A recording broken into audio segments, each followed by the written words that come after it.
Perkembangan digitalisasi telah mengubah interaksi masyarakat Indonesia setelah hampir 80% aktivitas masyarakat terhubung jaringan internet.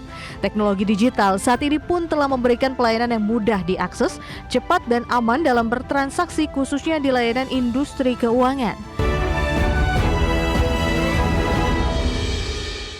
Pemirsa, perkembangan digitalisasi telah mengubah interaksi masyarakat Indonesia. Sejalan dengan hal tersebut, PT Bank Syariah Nasional berencanakan meningkatkan user aktif pengguna digital Balai Syariah hingga sebanyak-banyaknya. Perkembangan digitalisasi telah mengubah interaksi masyarakat Indonesia setelah hampir 80% aktivitas masyarakat terhubung jaringan internet. Teknologi digital saat ini pun telah memberikan pelayanan yang mudah diakses, cepat dan aman dalam bertransaksi khususnya di layanan industri keuangan. Sejalan dengan adanya transformasi digital itu, PT Bank Syariah Nasional berencana akan melakukan improvement bisnis dan digital agar dapat meningkatkan user aktif Bank Syariah Nasional dan penggunaan aplikasi Balai Syariah by BSN. Direktur Utama BSN Alex Sofyan Nur menegaskan, transformasi layanan tersebut merupakan bagian dari upaya BSN menuju Bank Syariah modern. Menjawab tantangan itu, tentunya BSN akan melakukan improvement ya, bisnis maupun digitalnya. Yang salah satunya kita hari ini melonsing daripada Balai Syariah. Ya, alhamdulillah nih Pak Thomas, saya juga kaget lihat angkanya tadi malam ini. Pengguna aktif Balai Syariah by BSN itu mencapai 343.000 user. Ya. Tapi saya belum puas. Saya kalau bisa semuanya. Guna meningkatkan user aktif khususnya pengguna digital Balai Syariah, kedepannya akan dikembangkan menjadi super app syariah yang akan dibekali dengan beraneka ragam fitur finansial serta non-finansial seperti transfer dana, pembayaran listrik, hingga pembayaran perjalanan dan pelunasan ibadah haji. Jakarta, Rikian Wardi, IDX Channel.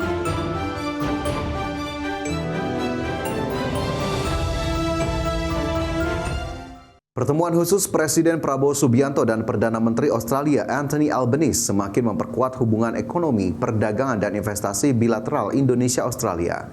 Sepanjang 2024, Australia tercatat sebagai negara ke-9 dengan nilai perdagangan dengan Indonesia senilai 16,18 miliar dolar Australia.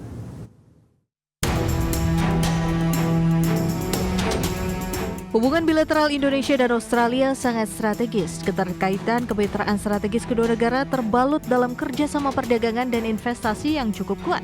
Di bidang perdagangan, Indonesia dan Australia mengalami tren peningkatan signifikan pada 2021 hingga 2025.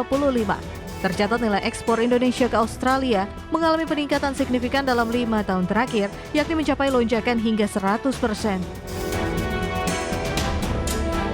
Berkat implementasi Indonesia-Australia Comprehensive Economic Partnerships Agreement dengan total nilai perdagangan mencapai 35,38 miliar dolar Australia pada akhir 2028.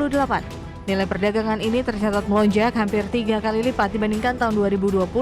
Pada 2024, ekspor Indonesia mencapai 4,96 miliar dolar Amerika dan impor mencapai 10,44 miliar dolar Amerika.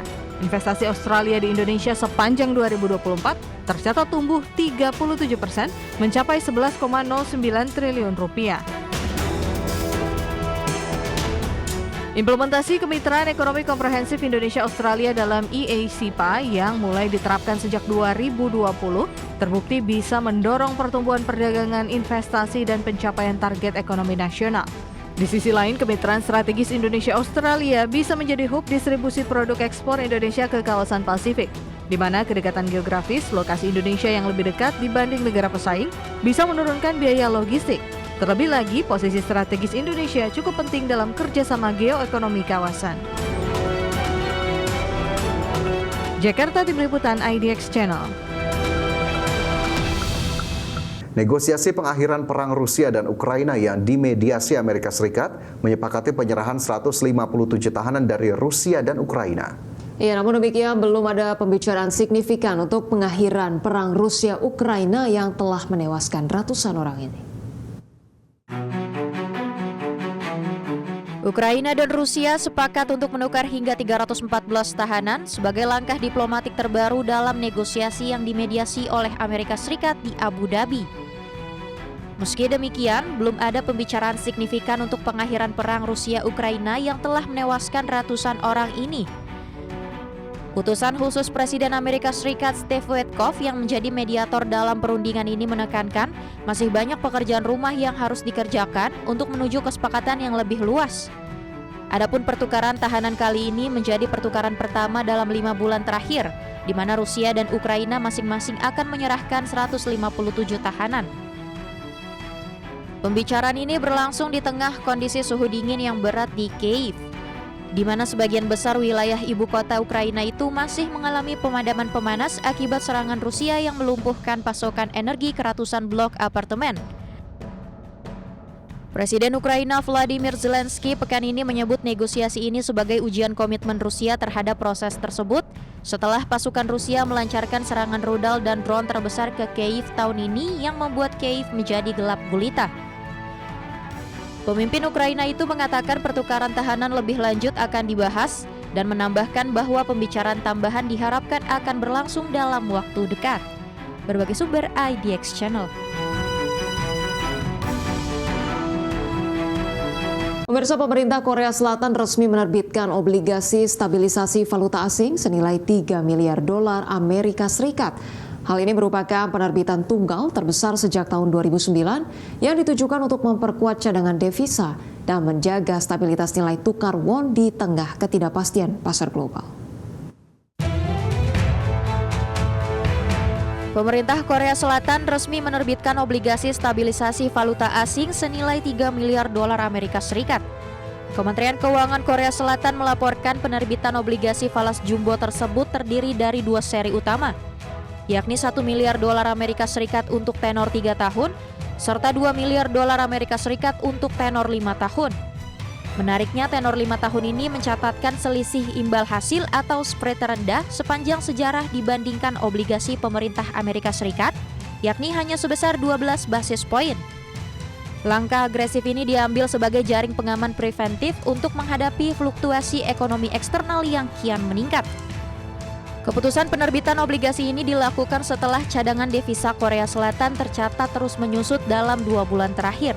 Per Januari 2026, cadangan devisa negeri ginseng turun 2,15 miliar dolar menjadi 425,91 miliar dolar Amerika Serikat.